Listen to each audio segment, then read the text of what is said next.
It is a historic day in the world of college football, as we will soon, in just a few hours, know the teams that will battle in the first ever playoff for the national championship. Right now, a committee is debating casting secret ballots on who those 4 teams will be.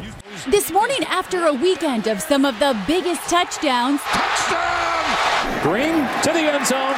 Touchdown. Another season of college football is over.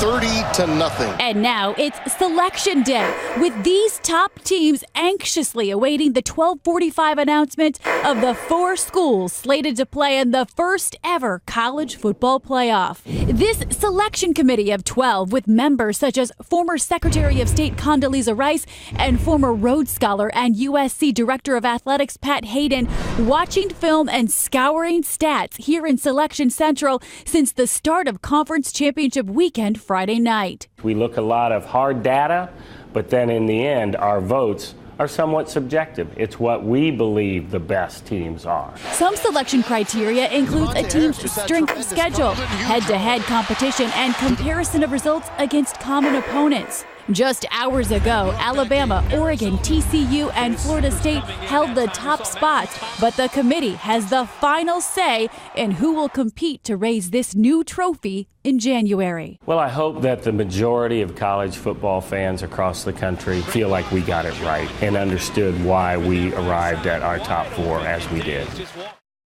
And for more on this, we're going to bring in ESPN college football analyst and former Bachelor, Jesse Palmer.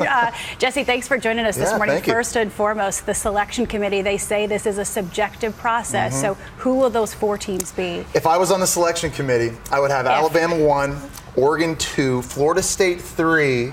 I would have Baylor at number 4. They came into the weekend number 6, but with their win against Kansas State, I would have them leapfrog TCU and Ohio State. That would make a lot of noise. So they're going to leapfrog TCU and Ohio State, who had a dominant performance, even getting an endorsement tweet from LeBron James himself. Those teams are going to be left out.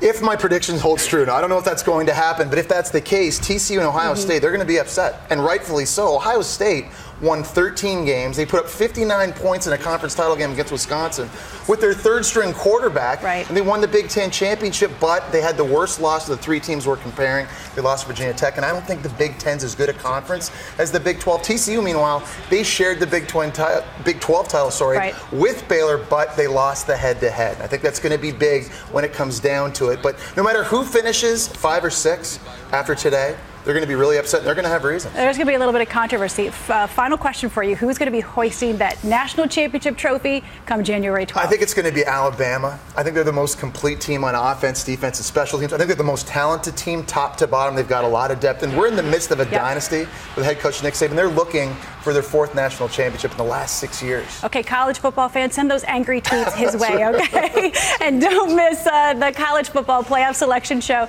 coming up at 12:30 Eastern on our sister network, ESPN. Jesse Palmer, thanks for joining us this morning. Dan? And Jesse, you don't have to wait long for the angry tweets. Ron Claiborne over here was jumping out of his chair in anger, disagreeing with you. I'm running out. We got to talk about this. I'm running out. Florida State shouldn't be in there. You know that. You know that. All right, break it up.